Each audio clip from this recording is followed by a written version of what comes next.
All right, welcome everybody to another BD Boxing transmission. This is your host, Mr. BDA, and I sure am glad that everybody could be on board for this one. All right, fellas, in this episode, we continue talking about Benavidez versus Morrell. It's a fight that a lot of people are excited over. Some people on Twitter are even trying to make this out to be the best fight so far of 2025. However, I can't help but feel as if Morrell is being a little overrated here by these same people. I mean, look, Morrell is undefeated. He's a hard puncher.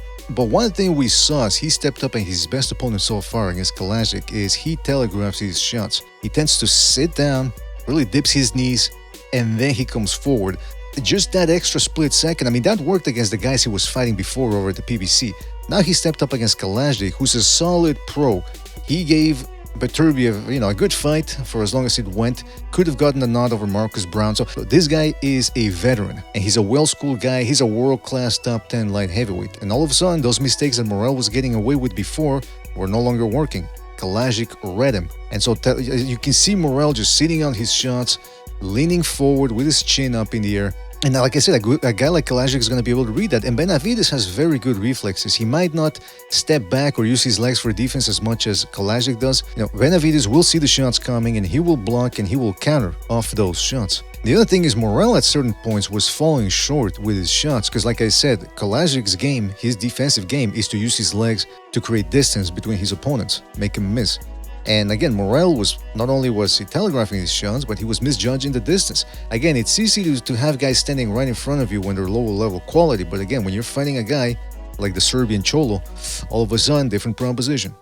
And like I was saying earlier, Morrell tends to wade in when he punches. He creates these wide defensive gaps. Not only does he lean forward, like I said, chin up in the air, he also drops the opposite hand with which he's punching with. And like I said, I can't stress this enough, Benavidez can counter. He's usually you don't see him countering too much because he's the one that's putting guys on the back burner or on the back foot, but he can counter, catch and shoot, as Paulie Malignaggi likes to say. And really, the beauty of Benavidez' game so far is that solid defense, plus his short counters inside, discourage his opponents from advancing on him. Then finally, when they decide to ground themselves and really throw some mean shots, he blocks it or counters in between and then just keeps on coming. That is highly discouraging, and it's one of the reasons why he's been able to score so many stoppages. And that's the other thing. If you watch some of Morrell's past fights in the PBC, he seems to be kind of open to counter left hooks.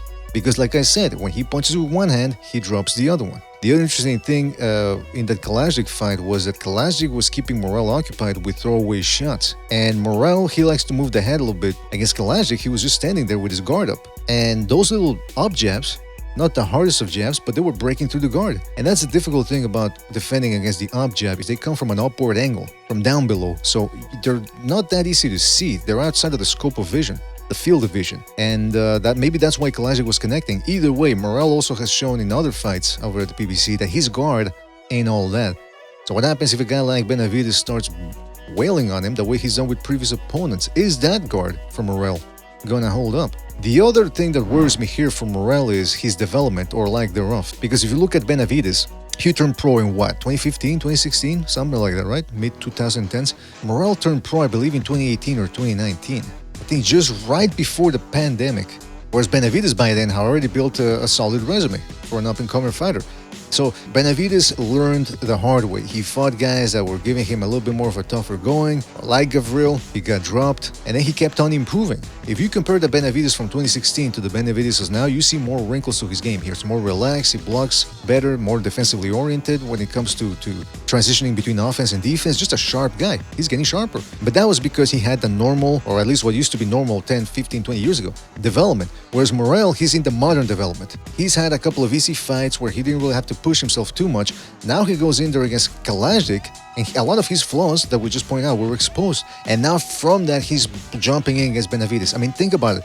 He turned pro right before the pandemic, or thereabout. So he's only had about 1 or 2 fights per year. That's not enough development to see what his mistakes are, to go back to the drawing board, to work between transitioning between offense and defense like Benavidez has done. Benavidez gradually stepped up the competition, Morrell hasn't. He's making leaps and bounds and he's getting exposed so far. So there's a huge gap right now, as we've shown with the examples here in the video. of experience and technique between Morrell and Benavidez. If you watch that Morrell fight against Kalajdzic, the commentators were really sucking Morrell off during the first 3 rounds. Like, some of those shots were being deflected, blocked. He was falling short, like I said, but for some reason, the commentators were really intent on letting you know, oh, this guy's the up-and-comer. Then by the end of the 7th, all of a sudden they started admitting, yeah, Morrell has no plan B. And it really looked like he didn't have a plan B. And you know, it's interesting too, the other parallel between Benavidez and Morrell's foray at 175 pounds is that they both were controlled by Eastern Europeans who fired throwaway shots. If you notice, Gvozdyk, Kalajdzic, they weren't throwing hard. They were just mixing in, varying the speed of their offense, you know, just keeping the guys occupied, and then boom, all of a sudden they would hit them, his opposition with a good shot. And Morrell did run into some shots. Again, defensive liabilities, taking snapshots, telegraphing his shots, wading in with his chin down, dropping one hand. I mean, it's just, if he doesn't fix those mistakes against Benavidez. And again, I don't know what Benavidez' offense is going to look like at 175 against a guy who's recently just came up with him to the division. Because again, Gvozdyk was a long-time 175-pounder. Morrell isn't. So maybe that's going to give Benavidez the chance to look like the old Benavidez from 168 pounds. But even if he doesn't, I mean, Morrell's got a lot of defensive liabilities and technical deficiencies that he has to fix. And I don't know if he's going to have enough time to fix them come fight night. Fellas, what do you think? Am I underrating Morrell here, or is his power and speed and dynamism going to be enough to get him the win? Let me know in the comment section. Don't forget to sign up for our Patreon, free, of course.